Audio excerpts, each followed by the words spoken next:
Pasikeičiau 125 backing plate iš 150 ir įdarbinį rankas. Tai šiandien to eisim ir įdarbinsim rankytės. Tai va, galima būtų čia dėti ne tik poliravimo pastą, bet ir nusiriebalinimo priemonę pasikabinti ant diržo. Nenorim sauso pado, bet nenorim per šlapiai. Esu čiupinėjęs ir seniau, bet keista, kad man klientas kažkaip knisa protą pastebėjau. Mašinėlę pasiėmi grįžti į tą patį, tokį motyvacinį reikalą, žinai.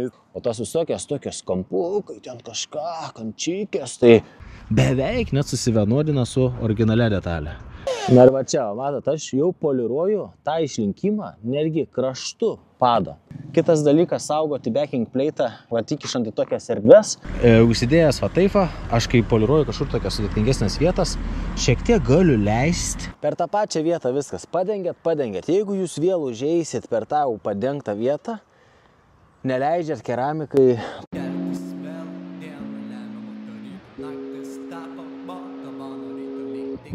Man viskas aišku.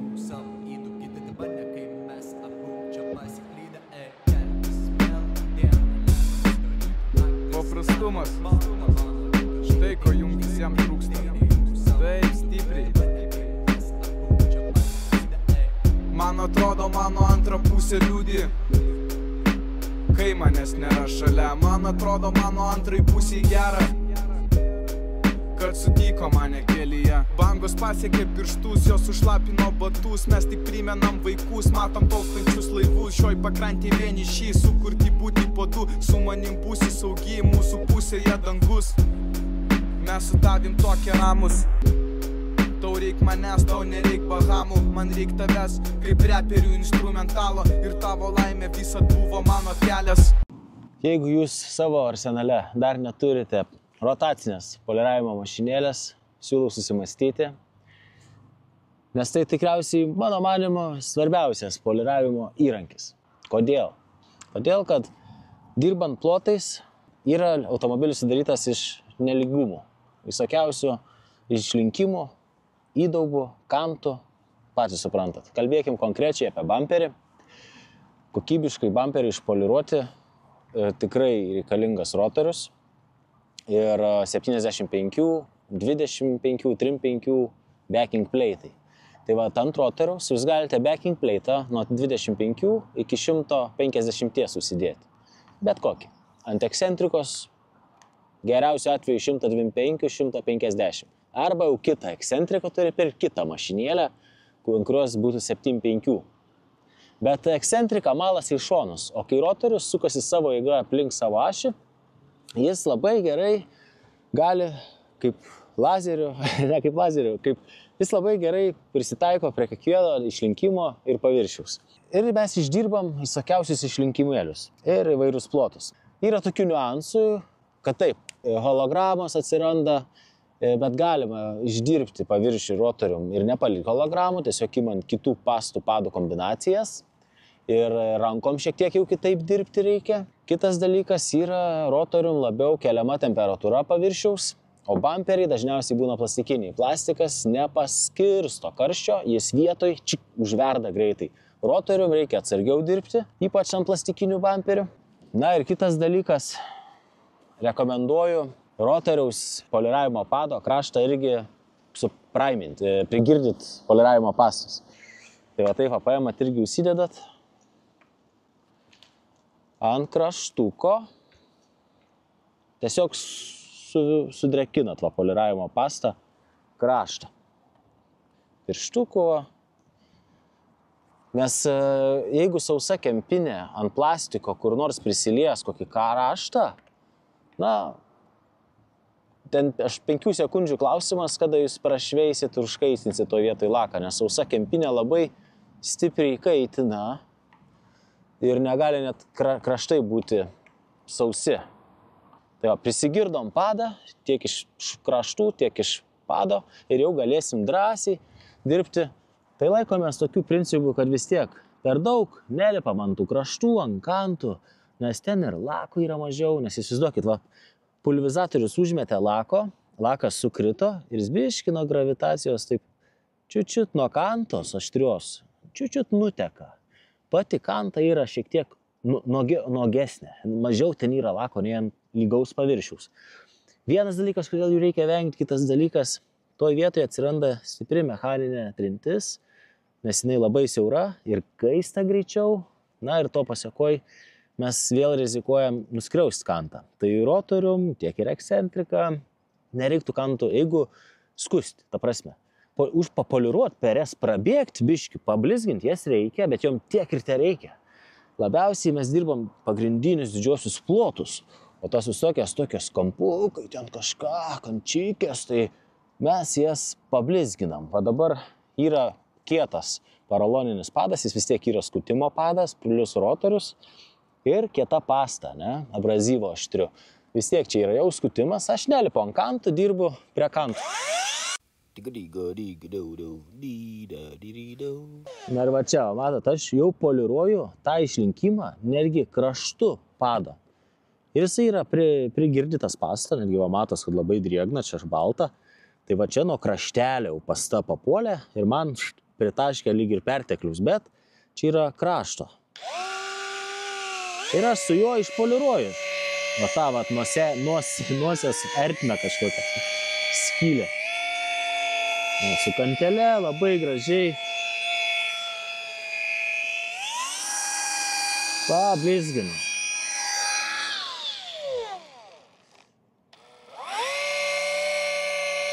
Ekscentrika to nepadarytų, jum tokiam vat plote.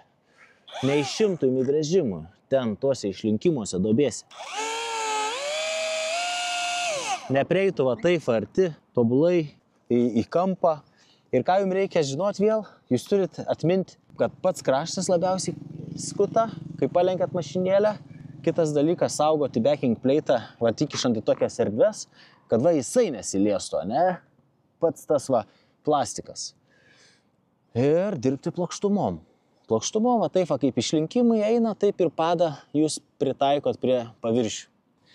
Tai va, taip maždaug pasiskusiu bamperiukus, tada eisiu, ekscentriką imsiu, darysiu antrą žingsnį. Ir su ekscentrika mažikė 7.5 užėjusiu ant bamperių. Dar lempas noriu papoliruoti su kailiu. Tai va, rotorius ir ekscentrika, puikios dvi mašinėlės, su kuriuom galima atlikti visą automobilio poliravimą. Reikia turėti skirtingų backing plate'ų ir tiek. Aš atspindžius gaudau, kas atsispindi nuo bamperio ir žiūriu defektus.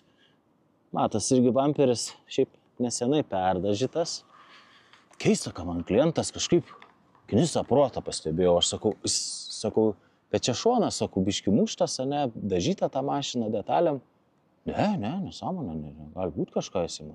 Ką čia? Sako, tai jūs pirkot naują iš salono? Jo, tipo, naują. Naują, vienintelį šeimininkai nežino, kada mašina dažyta, baisiai. Aš galvoju, kas čia, sakau, bet jinai, sakau, ten tikrai durelės, skirias spalvos, taip toliau, kiek negali būti rimtai. Ką čia, galvoju, nusitraiškai. Eikta, sakau, dažyta, sakau, konkrečiai spalva nepataikyta, sakau, kad čia šnekis, sakau. Nu, sako, čia žmona važydėjai, sako, gal jinai kažką pridirbo, sako, ir man nieko nesakė, gal ir dažyta, tipo, kažką. Galvoju, nu čia geras. Jie jūrą atneša mintį, žinau, jis vis dar rašo. Mes su Eriku klausėm nuo pradžių ir jei manai, kad nepalaisti, tai tu klysti seni. Mano gyvybė gavus garso grįžo į gyvenimą. Taip gera ir taip sunku, tu buvai teisus. Visi stebi save tik, kad nenuplautų jų dažų. Ir jie ateis diena, kai būsiu liūdnas, net jei viskas cool. Šitas trekas ir turėtų man suteikti jėgų. Keltis vėl dieną lemiamą darytų, naktis tapo moto mano ryto likti. Plaukai pražylo, bet barzda taip ir neauga. Kaip iš šypsonas dirbtinės jų pačių nekrauna. Ir kiek bandyta, tikrų jausmų neišdomavo. Juk savi lieka savais, su savais mes iki galo. Juk neįsipareigojančių karalių begalės. Štai kodėl man visada patikdavo bejėgės drebulės. Vietoj paguotas smerkia negalės. Kai asmeniškai liečia, tai jau mūsų gerbuvis. Vienadieniai manikenai, ateitį jūs tik pilkit tušti bevardžiai atlikėjai. Pagarba visiems užmetintiems akmenimis, tylintiems, kai visi apmyžo ir užlipo visiems, kam nieko nedavė jų prigimtis, to nepaisant nieko neatėmusiam iš kito. gali ar negali, tu tarp kvapniausių gėlynų, jų mergaitės nesilydo tarp betono kaladėlių, transliuojančių antenų mūsų fytą. Mes gėlį pasklydą. Keltis vėl dieną lemiam darytų, naktis tapo mota mano ryto lyg tik tyrimų savo įdų, kitėti mane, kai mes abu čia pasklydę. Keltis vėl dieną lemiam darytų, naktis tapo mota mano ryto lyg tik tyrimų savo įdų, kitėti mane, kai mes abu čia pasklydę.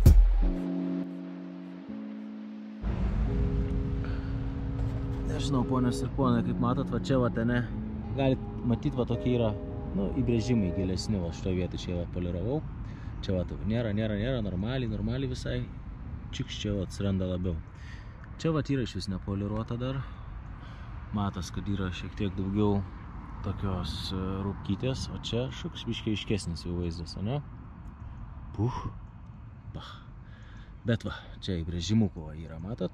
Nu tai va, dabar jeigu manot, kad čia būtų protinga juos šveisti ar net vilną kirpti, tai klystat. Iš tikrųjų, čia geriau palikti va taip, va kaip yra. Bus daugiau naudos, tiesą sakant. Aš nebandau mokinti jūsų prastai dirbti, bet žinokit vis tiek.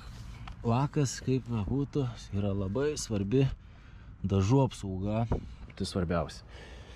Tai iš didelio rašto, kad neišeitumėme iš krašto, reikėtų saugoti jį. Va čia, va, irgi, va, matot, yra tokių, va, gilių įbrėžimų, tokie gilesni. Aš sugebėčiau juos išimti, taip, kad nepažeisti nieko, bet neapsimok. Neapsimok, nes bus vis tiek toks mažas sluoksniukas lako likęs, kad vėliau gali būti tik blogiau. Tai va, turit būti tokie, va, mąstantis į priekį. Aš žinau, kad man šiaip sunku būtų pusiau poliruota, ne pusiau, bet tų gilių įbrėžimų neišėmus atiduoti mašiną man neįprasta, prisipažinsiu, bet jau sakau, geriau taip ir paaiškinti būtinai žmogui, kodėl tai padarė, nei kad ten po metų dviejų tos vietose, pradės pliemai nuo saulės atsirasti. Šuk, išdegs lakas iš viso. Taigi, poliruojam toliau, matos, kad čia yra skiriasi iš vis spalvos to šono. Tos durelės jau papoliravau, bet dar biškai apsivalyti pastą reikia. Tos visiškai dar nepoliruotos ir matos, kad labiau tokias matinės labiau. O tos šukšt jau raudonumą įgavo, jau blizga. Beveik net susivienodina su originalia detalė. Dabar aš vėl įsidėjau kitą vieną žingsnį pastą, nes tam dabar leidžiu pailsėti, prigirdžiau su spirito nuriebalintoju ir leidžiu biškai pabūt, vėliau nueisiu nupusiu. Ir tarkim dar, kai ieškot tinkamiausio, kaip pasakyti, kombinacijos, o čia aš poliravau ir čia poliravau, ne? Ir dabar užsimetu nuriebalintojo ir pasižiūrim, ar mano poliravimo pasta labai daug užmaskavo, kas vėliau išlys ir vėl grįž. Žiūrim, nuvalau maskuotę, kuri kiekvieną pastą šiek tiek maskuoja ir žiūriu, kas išlenda, ne? Ar išlenda įbrėžimai, su kuriais bus vėliau gėda. Ne, viskas tvarkoj. Nėra labai primaskuota. Viskas gerai, tą atiduoti galėsim. Tinkama pasto kombinacija. Dabar reikia varyti toliau. Tai taip pasitikrinę. Žodžiu, dedu trečią padą, iš tikrųjų poliruoju ir susiduriu su dažytom durelėm, nedažytom detaliam ir žiūriu, kad noris biškai kai kur geriau papoliruoti. Taip užsidėjau realiai skutimo padą, agresyvumas jo, kietumas ir porų tankis toks, kad jisai priskiriamas skutimo padui. Čia yra rotacinės mašinėlės padas, kaip matot, nėra centre vedinimo skylės, tai iškart simbolizuoja rotoriaus. Ir kaip jeigu pasižiūrėtume, čia yra 150 pleitui skirtas padas, bet aš uždedu ant 125 milų. Ir tai darau specialiai, man patinka, užsidėjęs taifą, aš kai poliruoju kažkur tokias sudėtingesnės vietas, šiek tiek galiu leisti pakreip mašinėlę statesniu kampu ir liesti šitą briauną, kuri labai gerai prisitaiko prie išlinkimų, įvairiausių sunkiai prieinamų vietų. Galiu jau apvalinti kampą, jisai už apvalinęs, vis tiek jisai skuta gerai, bet čia turėkit galvoj, čia itin stipriai skuta. Kuo siauresnė pado dalim dirbat, Ane, tarkim, visų padų vienaip skus, visur pasiskirstys to lygiai tas trintis, bet jeigu jūs pasukat, mašinėlę pradeda tik kantą poliruoti, ypač su rotorium, tik su rotoriu taip ir gausis dažniau, nu gal su ekscentrika irgi panašiai, bet toj vietoj labiau kerpa ir labiau kaista. Iš karto toj vietoj kaitimas paviršiaus dvigubėja, jeigu negu pilnu padu. Tai ypač atsargus būkit ant plastikinių bumperių. BMW turi plastikinius dažnai sparnus, metalas čia, bet kur plasmasinės detalės, ten būkit kantom, dirbdami rotorium itin atsargus. Kitas dalykas, paėmus va tokį padą, ne, kuris buvo ką tik, aš matot, praiminau, tai prigirdžiau padą ir kraštus, pastą. Ir dabar tik galiu poliruoti. Jeigu paliksit daug sausų vietų, kaip čia va raudona, bet vis tiek čia yra uždėta pastos, tai ta vieta labai, sausai dirba, neišdirba jums normaliai, nepoliruoja gerai. Tai va, bandom dabar šitą kombinaciją su kietu padu. Let's go.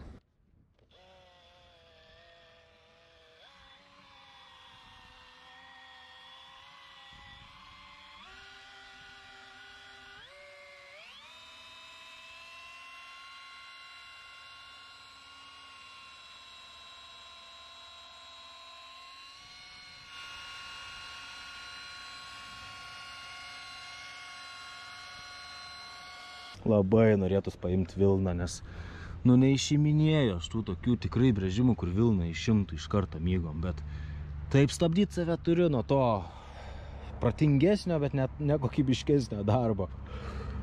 Geriau sakau, paaiškinsiu klientui ir šiaip man bus mažiau darbo, reikia pavaryti, taip su kempinė bus paprasčiau, mažiau hologramų.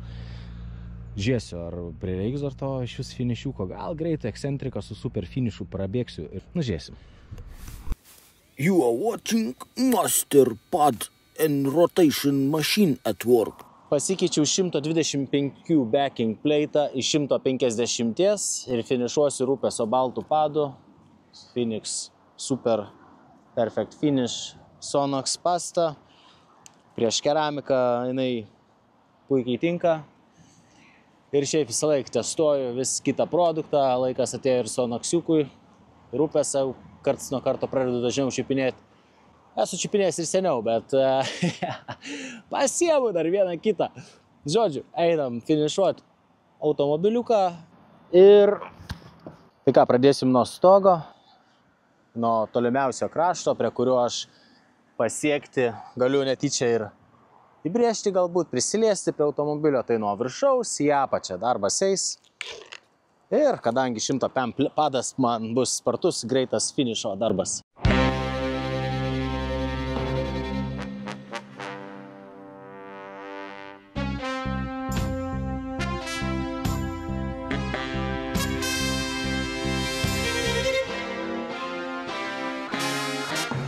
Ką, dabar finišo pastos dedu mažesnį kiekį. Taip mažų taškiukų daug pasidėliuoju, kad sauso pado krašto daug nebūtų. Nenorim sauso pado, bet nenorim per šlapiai, bet darbiamasis plotas 3 kart didesnis nei kirpimo. Finišas šiaip darosi žymiai sparčiau. Užtenka vieno gero užėjimo, nereikia kartoti pakartojimų tame sete. Šiaip matos, čia toks, čia geriau blizga, daug aiškesnis spindesys, čia lengvas toks rūkelis yra, bet irgi blizga, bet yra matos skirtums, kai jau padarai kažką, jau tada skirtumą tu pamatai. Tik tais dėja kamera, manau, kad pamatys. Čia jau išvis jau mikronų lako storio visiškai nešalinam, mes tik laką dabar blizginam. Čia jau vyksta poliravimas. Tas tikslesnis žodžio apibūdinimą poliravimo procesas, kur mes blizginam paviršių, nesigilindami į jį.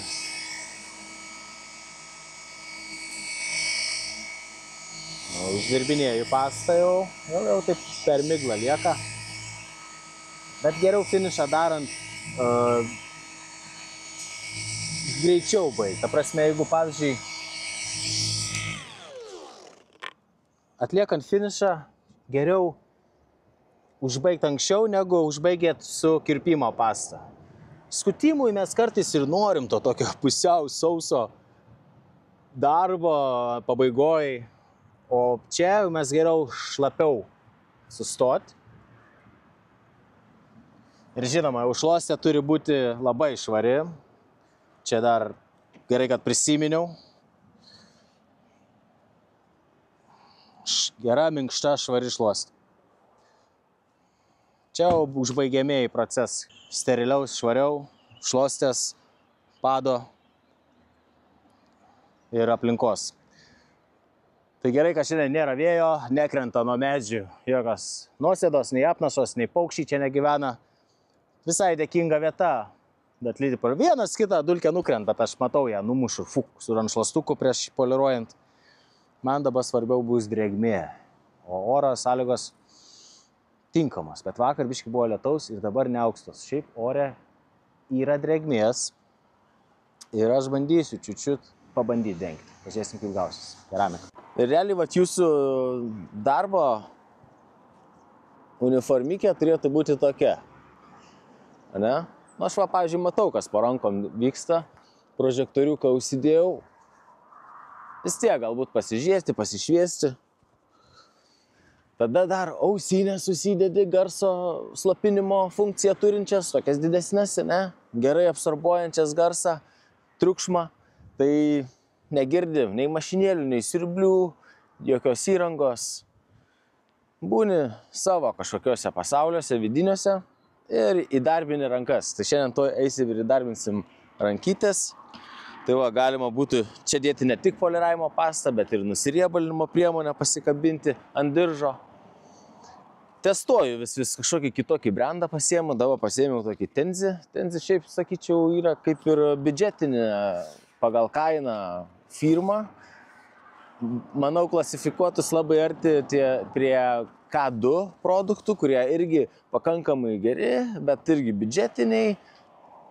Tenzi būtų gal čia biškelė geriau kažkas. PH7.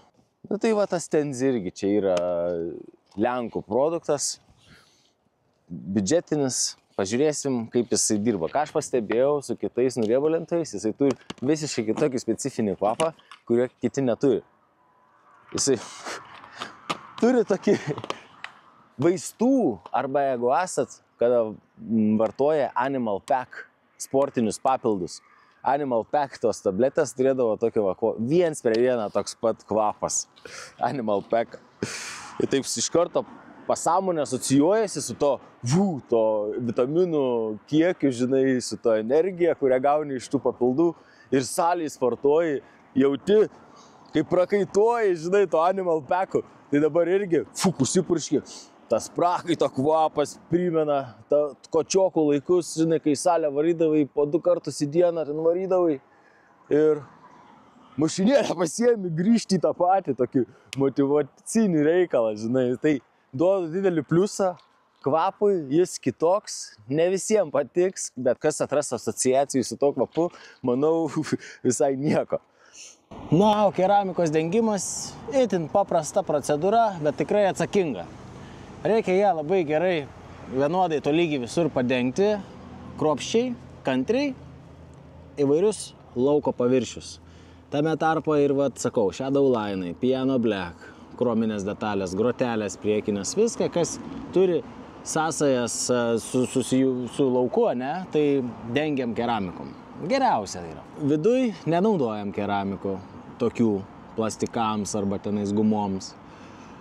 Bet dėl tam tikrų priežasčių. Ir tam yra kitokių produktų. Bet va, su kėbulu, čiukšt, pamėgta kažkokia keraminė danga, tada toks va, servetėlė, speciali medvilninė, aplikatorius, kuris tolygiai sugers produktą ir leis mums jį paskirstyti ant paviršiaus tolygiai, ne? Prisigirdau produktą.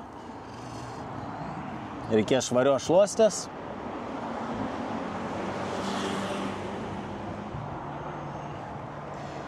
Ir tolygiai braukau ant paviršiaus. Švaraus paviršiaus, nupoliruoto, žinoma, geriausia būtų. Ir žiūriu, ar to pertekliaus pakankamai užnešu. Su tiek, kiek prigirdžiau. pakankamai gerai. Per tą pačią vietą viskas. Padengėt. Jeigu jūs vėl užeisit per tą padengtą vietą, neleidžiat keramikai pabūti ir susidraugauti su laku ir jūs bus sunkiau vėliau ją nuvalyti. Tai yra, jeigu dabar aš padengiau ir jeigu aš dabar vėl čia ateičiau, padengiau ir taip toliau braukau, kol nebelieka pertekliaus, kol tipo įsklaidau iki tiek, tai paskui jums bus sunku nuvalyti ją dar labiau, nes dabar, kai yra riebiai padengta, pradeda jau rebaluotis, tai yra taškuotis keramika. Aš iš čia padarysiu nuotrauką, kad jūs suprastumėte, apie ką turiu galvoj, kada jau laikas būtų keramiką valyti.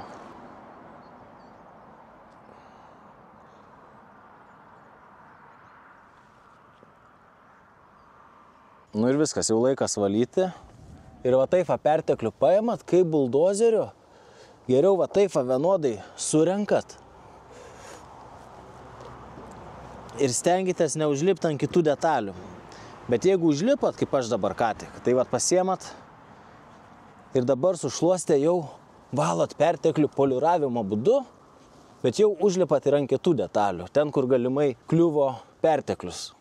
Svarbu, kad būtų švari šluostė ir žiūrėkit atidžiai, ar nieko nepraleidot. Tai toks pat paprastas dengimas ir taip visą kėbulą atidžiai dengiat, šluostot, poliruojat ir kuo mažiau mechaniškai liečiat. Geriausia būtų tokios keramikos, kurios paprastai nusivalo lengvai. Šita tai nėra mėgėjų keramika, tai yra detaileriai, kurie labai kantriai moka dirbti, ima už tai pinigus, kai nori rezultato, kad keramika ilgai galiotų, tai imam tokią 3-6 mėnesių galiojimo, bet blemba, su ja yra ką veikti. Dirbti mažais plotais, atsargiai, kad neužstingtų, nepridžiūtų ir panašiai. Tai šiek tiek toks subinėliai skausmas tarp mūsų šnekant.